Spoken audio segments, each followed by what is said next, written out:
एक शब्द बता के मैं अभी खत्म करूंगा, हमारे पास से सुनेंगे।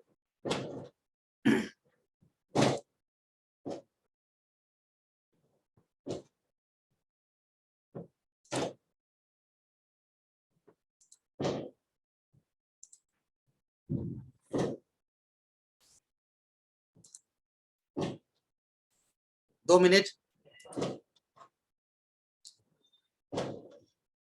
अभी हम सुनेंगे हमारे पास्टर जी से। दोस्त,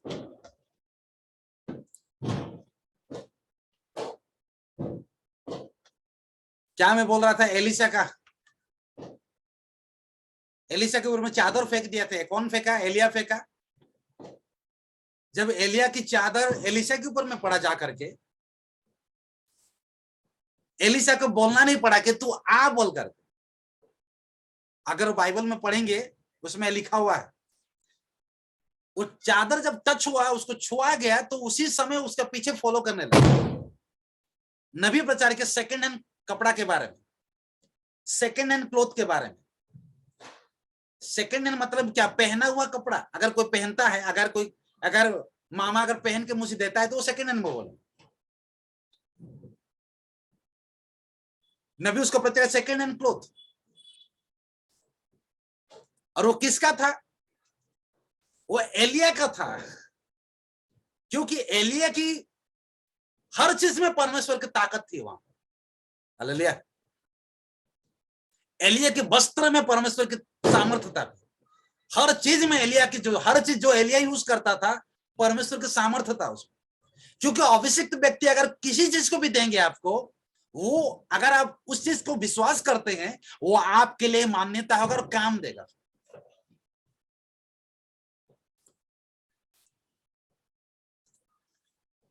इसीलिए उसने कहा, मुझे आपसे, एलिया को पूछा, अभी हम सुनेंगे।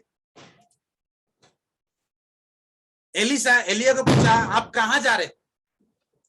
आप जहां जा रहे हो, मैं चाहता हूं कि मैं आपको देखूं, और मुझे डबल आत्मा चाहिए, डबल स्पिरिट चाहिए, डबल पवित्र आत्मा चाहिए। उसने एक चीज बोला, मुझे देखते रहना मैं जहां जाते समय। हम ध्यान दें उसको पे। और उसी समय जब वो देख ही रहा है, उनका एक चादर वहां से फेंका गया था। बहुत सारे लंबा स्टोरी। मेरे भाई और बहन, मैं इतनी कहूंगा, एलिया परमेश्वर का ध्यान दिया और परमेश्वर एलिया को ध्यान दिया। अगर किसी ने भी एक अभिषिक्त लोग अगर आपको परमेश्वर की लोग अगर आपको कपड़े देते हैं, उसको काम में मत यूज कीजिए। काम में, घर के काम में, कुली काम में पहन के हम लोग चले जाते हैं और उसको रंधते हैं। ऐसा नहीं करना चाहिए कभी भी। परमेश्वर के दास अगर कोई कपड़े भी दे, फटा हुआ कपड़ा है, उसको अच्छा से रखिए, क्योंकि वो परमेश्वर के दास के कपड़ा है। नहीं होने से भी अच्छा से रखना उसको, पहनना, नहीं पहनने से भी, क्योंकि उस कपड़े में दाम परमेश्वर की क्या अभिषिक्त कपड़ा है। सुन रहे हैं? वो बहुत काम वाला कपड़ा है। मैं चाहूंगा मेरे प्रत्येक भाई और बहनों, एलिया किसका ध्यान रखा? परमेश्वर की ध्यान रखा। और वो उसके लिए निंदा सहा, ताड़ना सहा, गाली सहा, छुपा इधर उधर, और परमेश्वर उसके लिए क्या किया? बढ़िया उपाय किया। आइए हम परमेश्वर के लिए चिंता करें इस समय, परमेश्वर की वचन को सुने। मैं चाहूंगा मेरे जितने भाई और बहनों, अगर हम सच्चे दुल्हन है, मैं इतनी कहूंगा, जितने भी आप बैठे हैं, दुल्हन परमेश्वर का ध्यान रखिएगा, दुल्हा का ध्यान रखिएगा। किस चीज का? उस वचन का रक्षा करेगी। वचन के लिए प्रत्येक परिवार से भी वो विरोध हो जाएगी। वचन का सामना करेगी, वचन को गिरने नहीं देगी कभी भी। संडे का दिन कोई आ गया, आज मैं चर्च नहीं आऊंगी, ऐसा कभी नहीं होगा। वचन को सामने रखेगी, इसको अदृश्य दुल्हन कहा जाता है। आइए हम परमेश्वर के वचन को सुनेंगे हमारे पास्टर जी से। मैं चाहूंगा इस समय हमारे पास्टर को वेलकम करते हैं। प्रभु उनको आशीष करे। God bless you pastor, please come, this is your time.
The Lord. आवाज आ रहा है मेरी? आवाज आ रहा है?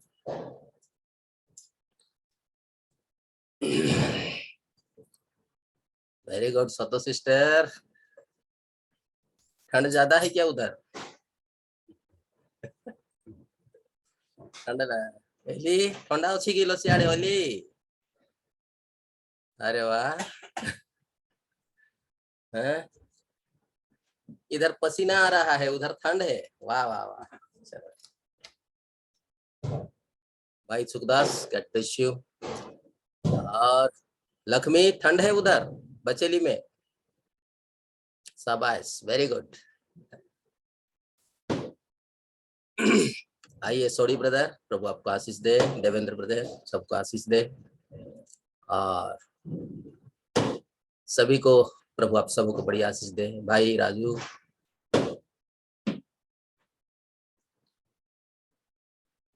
तुषार सहारे, वेरी गुड। चलो आइए, एक बात और पूछना चाहता हूँ। इधर से कुछ आवाज आ रहा है, उधर कुछ फूट रहा है, उधर आ रहा है क्या आवाज? शाबाश। देवेंद्र भाई ये man Bangalore, God bless you sister. शाबाश, ठीक। आइए, मैं आज ज्यादा देर बिल्कुल कुछ नहीं कहूंगा, लेकिन मैं इस वक्त सिर्फ प्रार्थना के लिए मैं आया हूं, क्योंकि अनमोल का प्रार्थना करने के लिए मेरे को रिक्वेस्ट दिए थे। मैं भाई को मैं देखा भी नहीं, व्हाट्सएप नहीं देखा। जस्ट अभी कुछ समय पहले मैं देखा, क्योंकि बात कर रहे थे हम लोग। भाई एक भाई आए थे तो उनके साथ हम बात कर रहे थे, इसलिए मैं नहीं देखा। और प्रार्थना का निवेदन दिया गया है और मैं देखा, अरे पहले होता तो भाई मैं सोलोमन भाई को बता देता कि वो प्रार्थना करते हैं, लेकिन बताया नहीं, मैसेज चालू हो गया। इसीलिए मैं बोला, घर में बोला नहीं मुझे प्रार्थना करना है, मुझे जाना ही पड़ेगा, नहीं तो मैं थोड़ा रुक जाता। लेकिन फिर भी परमेश्वर का अनुग्रह है, परमेश्वर की दया है, परमेश्वर की कृपा है। मेरी छोटी सी झुंड प्रभु यीशु मसीह के नाम से प्रभु आप सबको बहुत अच्छी आशीष दे। और हम देख रहे हैं, मैं आप लोगों को देखकर मुझे हैरान हो रहा है और मैं खुश हूं, विशेष कुछ भाई बहनों को। आज के दिन भी छुट्टी आप लोगों ने नहीं किया है, आज भी छुट्टी नहीं किए।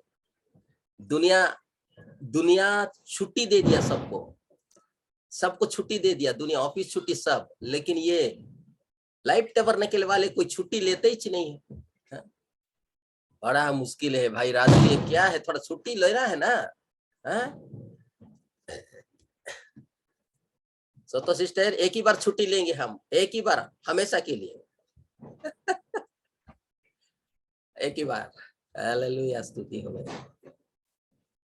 आइए, मैं परमेश्वर का वचन में आपको एक दो बात खाली बताऊंगा और हम प्रार्थना करेंगे। अनमोल के लिए प्रार्थना करेंगे। वो छोटा सा बच्चा, बहुत चुलचुल है, वो चर्च में आता है तो रुकता भी नहीं है। हमारा डिवाइन के साथ बिल्कुल है, डिवाइन भी रुकता नहीं है, वो भी रुकता नहीं है, चुलचुल है वो। और बुखार है बोला तो मैं बोला, अरे बाबा ये छोटा सा लड़का को क्या है, शैतान मन पकड़ते रहते हैं, ये हवा है, ये बीमार नहीं है। हम उसके लिए दुआ भी करेंगे, प्रार्थना करेंगे। आइए, मैं इसके लिए पहले प्रार्थना करूंगा, उसके बाद प्रभु का वचन यदि खोलेंगे तो ठीक बात है। आइए प्रार्थना करेंगे। हमारे जीवित और सामर्थी प्रभु यीशु मसीह, हमारे स्वर्गीय पिता, मेरे कहने से और मेरे सोचने से कुछ नहीं होगा प्रभु, लेकिन मेरा विश्वास है कि आपके निकट यदि हम प्रार्थना करते हैं तो हमारी प्रार्थना का उत्तर आप देते हैं, और वही विश्वास लेकर प्रभु आपके पास हम आते हैं। ये बात नहीं है कि पिता बुखार रूपी कोई आत्मा से कोई छुटकारा नहीं पाया, ऐसा नहीं है। बाइबल में हम देखते हैं कि पतरस की जो सास थी, उसे बुखार की आत्मा जकड़ी हुई थी। उसके बाद जब आप गए और उसको बुखार की आत्मा से उसे चंगाई दिए, और वैसे ही हम छोटा सा बालक, हम अनमोल के लिए हम प्रार्थना करते हैं। वो आपकी देह के भीतर में रहता है, वो बढ़ रहा है प्रभु, लेकिन आत्मा बुखार की आत्मा से प्रभु वो ग्रसित है। प्रभु यीशु मसीह के नाम से प्रभु मैं आपके निकट निवेदन करता हूं पिता, छोटा सा नन्हा सा शरीर को यीशु मसीह के नाम से बुखार की आत्मा से छुटकारा प्रदान करें, ताकि वो छोटा सा बच्चा चंगाई को महसूस करे। अभी उसका विश्वास नहीं है, लेकिन उसकी परिवारों का विश्वास है और हमारा विश्वास है। आप उसे छुइए प्रभु और उसे अब चंगाई प्रदान करें। पिता परमेश्वर, धन्यवाद आज के लिए प्रार्थना करता हूं कि आप अपने लोगों से बातें करें। ये छोटी सी निवेदन प्रभु यीशु के नाम में होकर मांगते हैं, पिता सुनकर ग्रहण करें। आमीन।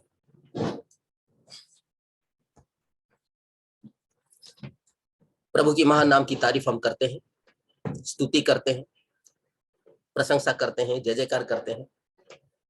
कभी कभी मैं ये सोचता हूं, ये जो माहौल है, इन सारे माहौलों में से मैं आप लोग को मैं भी कुछ जो पढ़ा हूं उसको मैं बता सकता हूं, बताकर आपको कुछ समझाऊं। जो अभी चल रहा है, आवाज वगैरह चल रहा है अगल बगल में, यहां तक कि भारतवर्ष के भीतर में ये चल रहा है। लेकिन इन सारे त्योहारों में, इन सारे पर्वों में, जो हमारे भारतवर्ष में जो पर्व होता है, जो त्योहार होते हैं, उसमें जिसका बेनिफिट होता है, जिसका यदि लाभ होता है, सिर्फ 3 लोगों का ही लाभ होता है। ध्यान रखें, 3 तो नहीं, 2 का ज्यादा लाभ होता है। किसका? एक तो दुनिया में जो पंडित लोग हैं उनका लाभ होता है। दूसरा, बनिया लोग जो व्यापार करते हैं वो लोग बेनिफिट में रहते हैं। चाहे मिठाई हो, चाहे फूल हो, चाहे पटाखे हो, चाहे और कुछ डेकोरेशन वाली चीज हो, चाहे लाइटिंग हो। इन दिनों में यदि आप बाजार में जाएंगे, मैं अभी भी बाजार के भीतर में नहीं प्रवेश किया हूं क्योंकि भीड़ भाड़ा का ज्यादा है होने के नाते, और मैं घर ही में रह रहा हूं। जब तक मेरा परेशानी है तब तक मैं बाहर नहीं जा पा रहा। इनमें 2 का ज्यादा फायदा है। एक तो इनका फायदा है, व्यापारी लोगों का फायदा है, और ब्राह्मण जो कि पूजा पाठ करते हैं, जो पूजा करते हैं, उनका ज्यादा फायदा है। ये मैं मेरे किताब में से मैं बता रहा हूं। मेरा किताब मतलब बहुत सारी किताब मेरे पास है। कुछ धर्मों का किताब है, कुछ लोगों का किताब है। उन किताबों से मैं आपको बताता हूं। लेकिन ये जो माहौल है, ये अभी बताने की समय नहीं है। उन सारी बातों को बताने से इससे हमारा कोई लाभ नहीं है।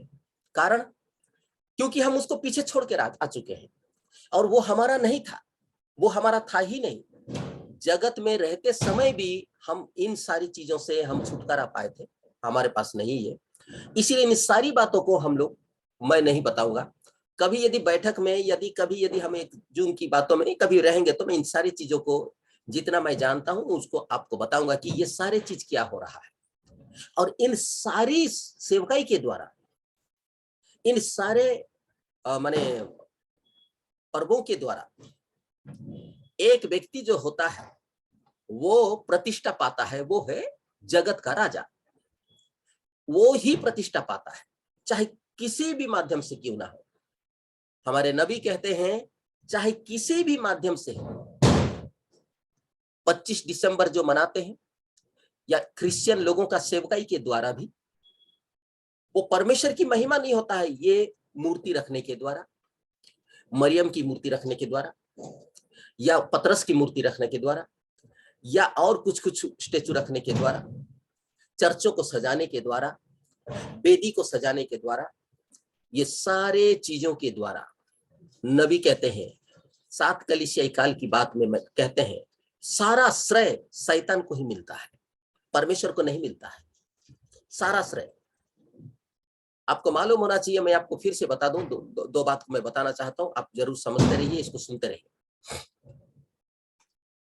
जब चर्चों में मरियम का पुतला रखे रहते हैं और मरियम का हाथ में एक छोटा सा बच्चा हुआ होता है, आप लोगों ने देखा है कभी देखे हैं? जी हाँ, वो जो बच्चा होता है और स्टेचू होता है, देखिए ध्यान रखेंगे, ये लिखी हुई बात को मैं बोल रहा हूं, इसका मेरे ऊपर में किसी का विरोध नहीं है, ये बाइबल के मुताबिक है और ये रेवलेशन के मुताबिक है। मैं आपको इस किताब में मैं बताऊंगा। प्रॉफिट कहते हैं उन्हीं के नाम से, मरियम के नाम से या कोई यूसुफ के नाम से, किसी भी नाम से अगर चर्च है, अगर आराधना चल रहा है, तो नबी कहते हैं वो केवल जगत का राजा को ही श्रेय जाता है, परमेश्वर नहीं पाता है, परमेश्वर की ओर से वो सेवा नहीं होता है, क्योंकि ये बाइबल के अनुसार नहीं है, परमेश्वर का वचन के अनुसार नहीं है।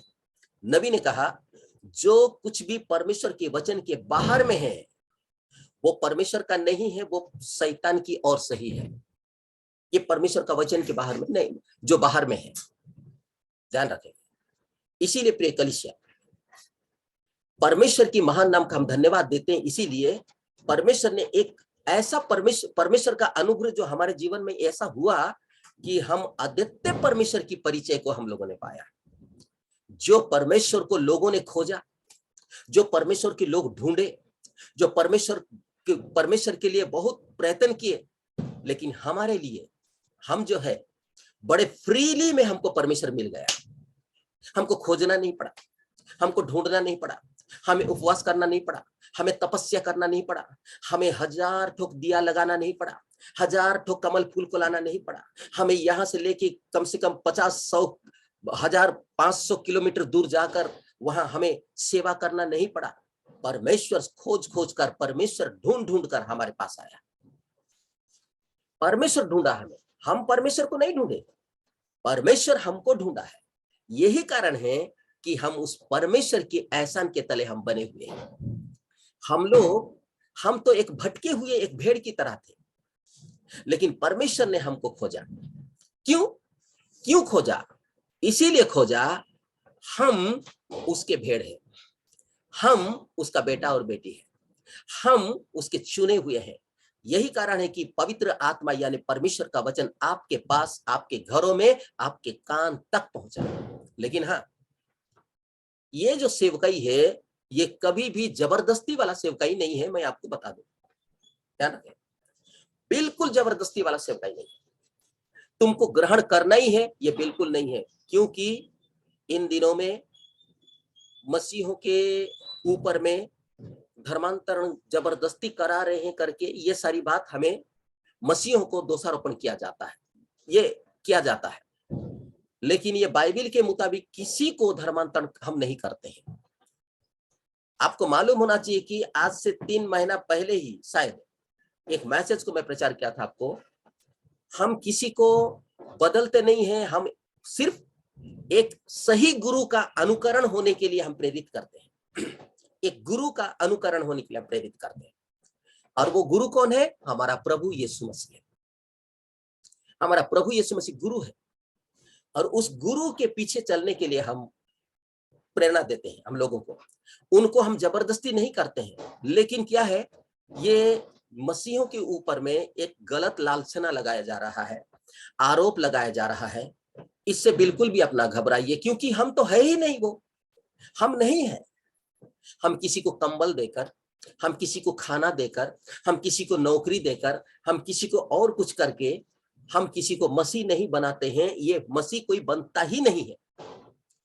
ये मेरे को पूछोगे तो मैं आपको कोई क्रिश्चियन बन ही नहीं सकता है जब तक कि पहले से वो क्रिश्चियन ना हो या पहले से एक मसीह ना हो।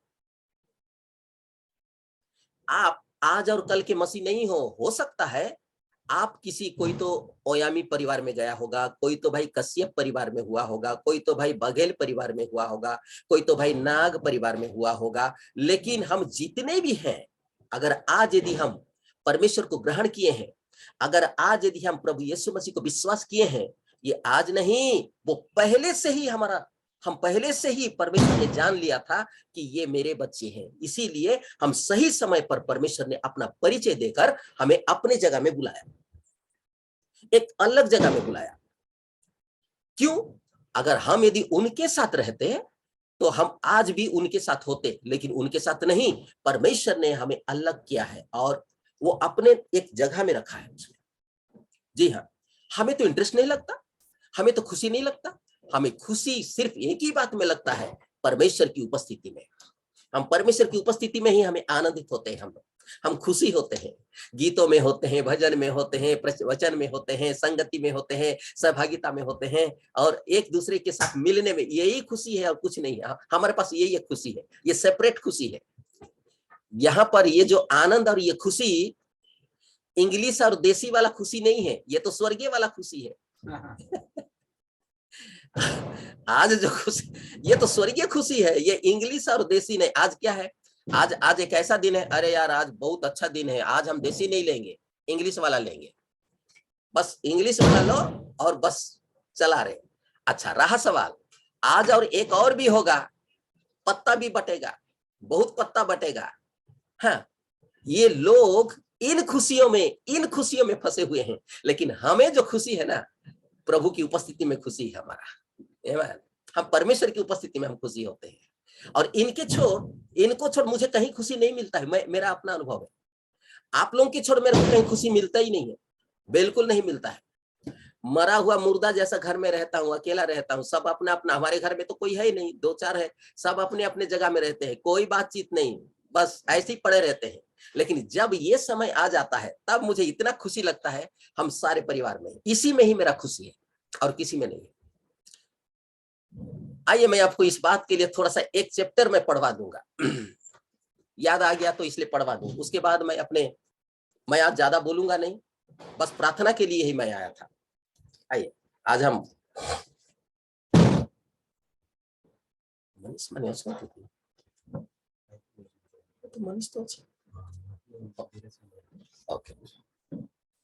आइए, मैं आज आप लोगों के पास तो है ही नहीं, सील तो नहीं होगा, 7 सील, मैं सील के भीतर से 2-4 लाइन को मैं पढ़वा कर आज मैं यह स्थगित करूंगा, चिंता ना करें। एक मसीह के लिए खुशी कैसा है आप देख लीजिएगा। नबी, आप इसका नंबर लिख सकते हैं, मैं खाली नंबर लिखूंगा, मैं सील प्रचार नहीं कर रहा हूं, लेकिन नबी उस जगह में क्या कहते हैं, दुल्हन को क्या कहते हैं, दुल्हन को ध्यान रखेंगे। पहली मोहर की किताब में से दुल्हन क्या कहते हैं, प्रॉफिट दुल्हन को क्या कहते हैं, मैं आपको इस चीज को पढ़कर मैं बताऊंगा, लेकिन आप ध्यान करके सुनेंगे, क्योंकि ये दुल्हन का बाइबिल में से बताया जा रहा है। ध्यान रखेंगे, ये बाइबिल जो है ये सारे वर्ल्ड के लिए है, ये बाइबिल गौर करेंगे, सारी पृथ्वी के लिए है ये बाइबिल, ताकि जो कोई विश्वास करे वो नाश ना हो वरन अनंत जीवन को पाए। यहाँ पर लिखा गया है, ये पृथ्वी के लिए है जिसको लिखा गया है, लेकिन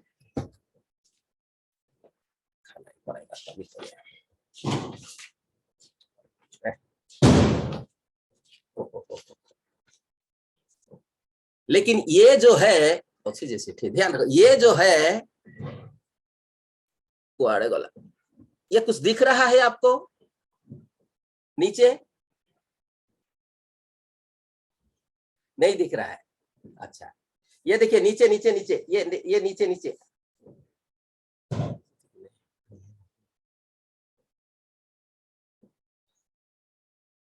नहीं दिख रहा है कुछ दूसरा? हाँ ठीक, देखिए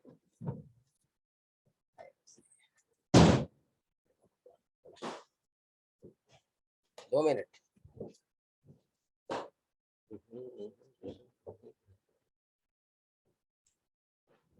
दिखाते दिखाते मेरा कहीं गड़बड़ हो गया, लाइन में रहिए।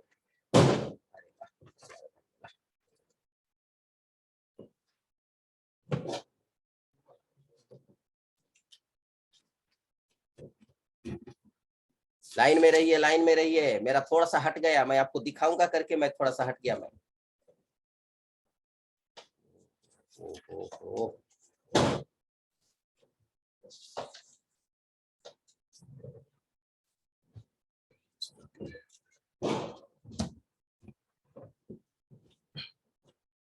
आप लिखावट देखे क्या, आप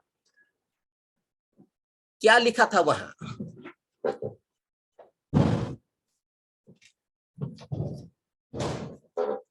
ये दुल्हन को समर्पित है,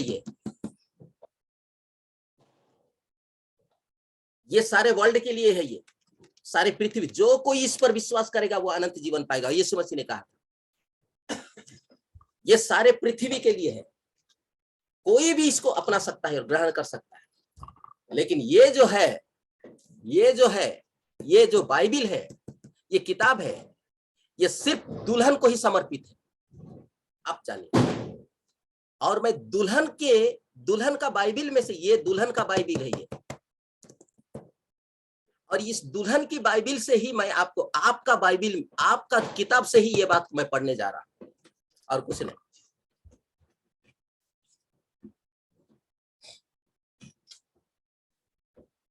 अब मेरा बात समझ गए? कुछ समझ गए? बाइबिल जो है सारे वर्ल्ड के लिए है, जो कोई उस पर विश्वास करे वो अनंत जीवन पाएगा। लेकिन 7 सील जो है, 7 मोहर जो है, 7 मोहर जो है, 7 मोहर केवल दुल्हन को समर्पित है और किसी को नहीं है। दुल्हन ही समझ सकती है इसे, दुल्हन को ही रेवलेशन मालूम होगा, दुल्हन ही इसको ग्रहण कर सकती है, सभी नहीं। मैं आपको बताना चाहता हूं परमेश्वर का वचन से, जो कि पिछले बार भी मैं इसको प्रचार किया था, गौर करेंगे, मैं पिछले बार भी आपको प्रचार किया था। बाइबिल जो है ये सारे वर्ल्ड के लिए, जो कोई विश्वास करेगा वो अनंत जीवन पाएगा। लेकिन 7 सील जो है, जो बाइबिल को मैं आपको दिखाया, 7 सील, ये सिर्फ दुल्हन को ही समर्पित है और किसी को समर्पित नहीं है। दुनिया में कोई भी क्यों ना हो, जाएंगे तो स्वर्ग में सभी जाएंगे, अनंत जीवन तो सभी, अनेक लोग पाएंगे, ऐसा बात नहीं कि नहीं पाएंगे, पाएंगे। सिर्फ दुल्हन ही नहीं, और भी अनंत जीवन पाएंगे। लेकिन दुल्हन का जो दर्जा है वो अलग है, बाद में जो जाएंगे उनकी दर्जा अलग है। समझने की कोशिश करें। और हमारी जो सेवकाई है, हम जो संदेश को, हम जो मैसेज को हमको परमेश्वर ने दिया है विश्वास करने के लिए, हमारी एक ही एम है, एक ही हमारा लक्ष्य है, अनंत जीवन को हम पाले। क्योंकि धन्य और पवित्र वे है जो पहला पुनरुत्थान का भागी होगा, उसके ऊपर में दूसरी मृत्यु अधिकार नहीं करेगा, ऐसा लिखा गया है। दूसरी मृत्यु अधिकार नहीं करेगा। हम सौभाग्य लोग हैं, दुनियावी भाषा में मैं बोल रहा हूं, या भाग्य की बात तो शायद लिखा है कि नहीं लिखा है मुझे नहीं मालूम, लेकिन मैं अपने समझाने के लिए मैं अपने शब्द को मैं बोल रहा हूं। हम खुशकिस्मत वाले हैं, जो चाहे हो भी सकता है कि हम गरीब हो, घर ना हो, गाड़ी ना हो, लेकिन हमें अनंत जीवन की जो रास्ता है प्रभु ने हमें दिखा दिया है, अनंत जीवन आपको दे दिया है। उस अनंत जीवन के लिए ही हमारा खींचातानी है इस दुनिया में भी। हम लोग पिछले दिनों में मैं बताया था इसे, हमारी लड़ाई क्या है, जीवन के लिए ही पृथ्वी पर लड़ाई हो रहा है, जीवन के लिए। क्यों?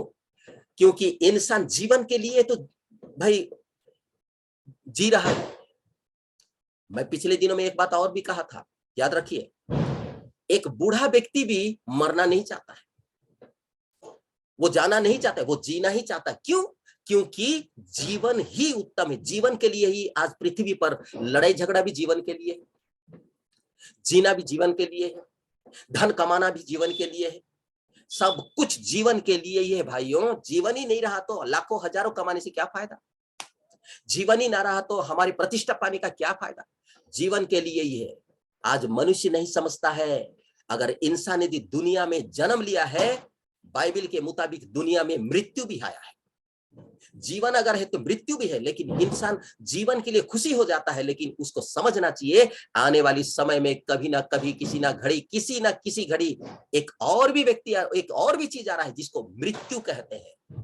मैं संडे में आपको बताया था मृत्यु क्या है। मृत्यु कब्र में जाना नहीं।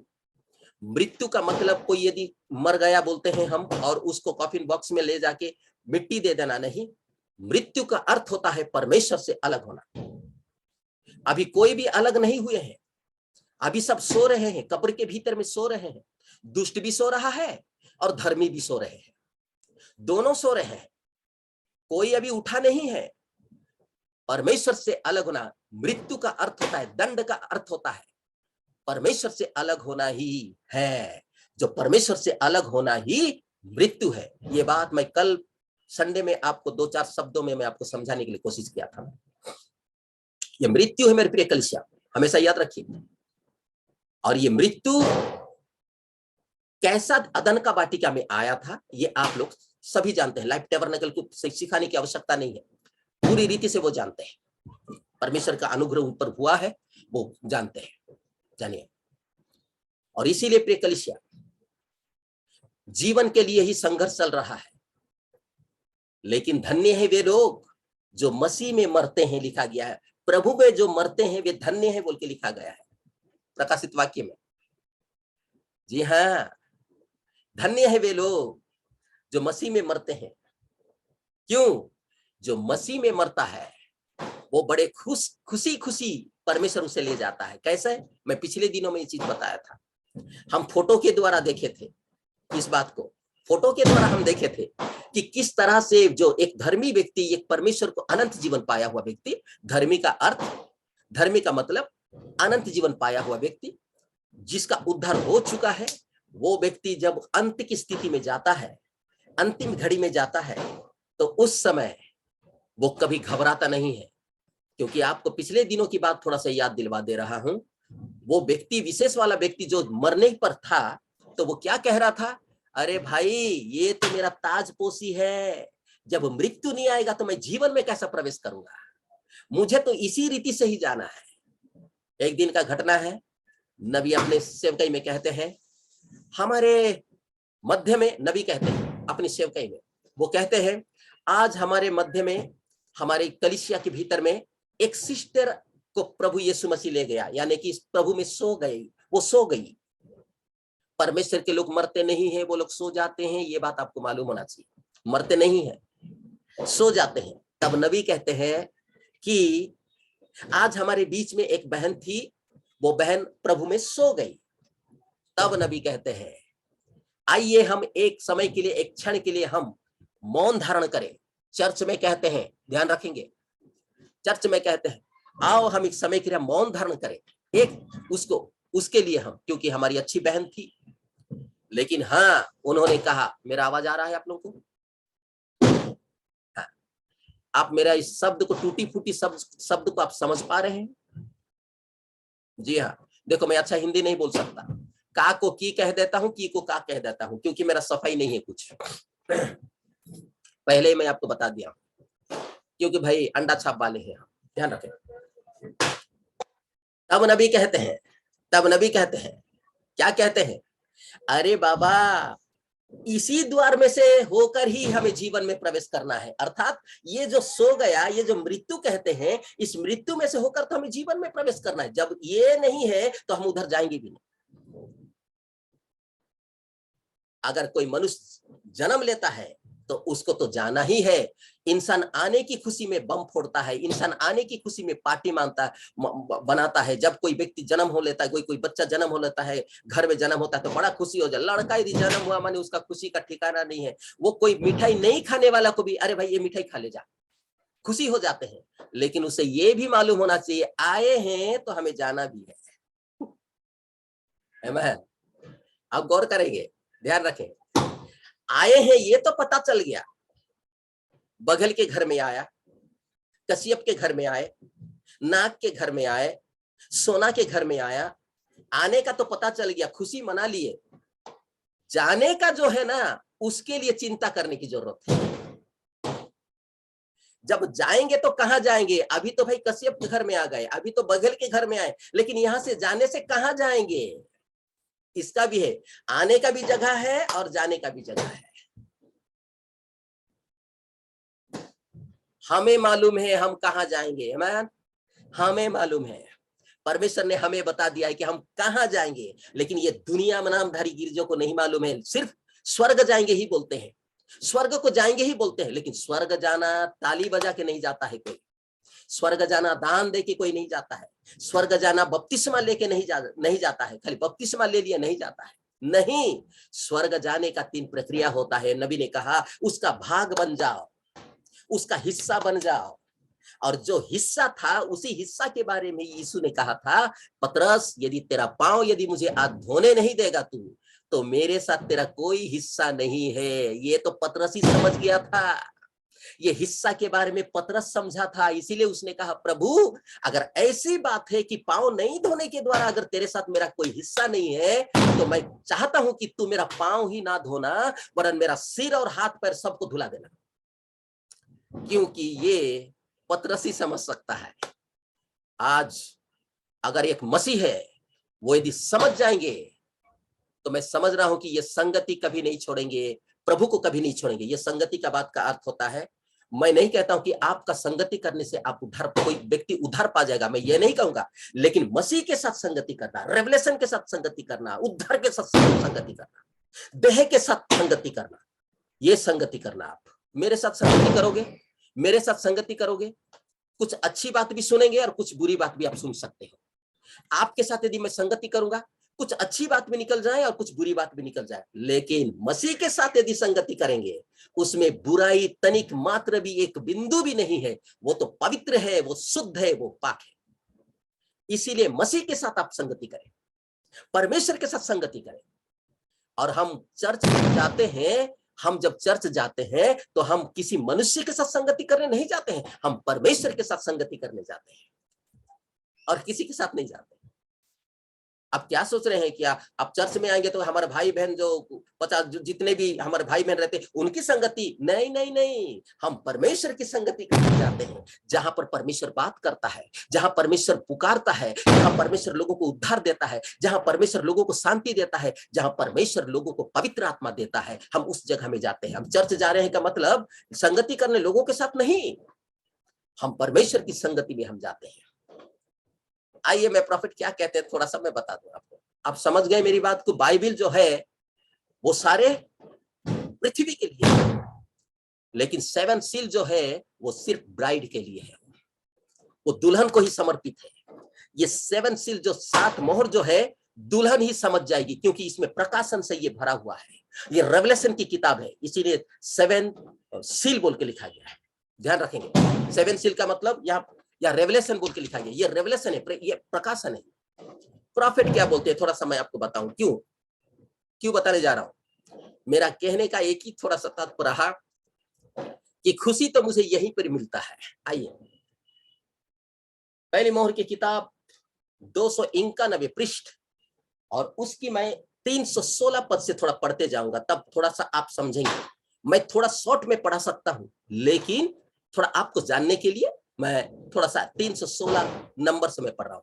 अगर आप लोग सुन रहे हैं और पर्दे के पीछे वाले भी अगर सुन रहे हैं, प्रभु उनको बहुत ऐसे आशीष दे। आइए, नबी ने कहा मैं पहले इसे नहीं समझता था।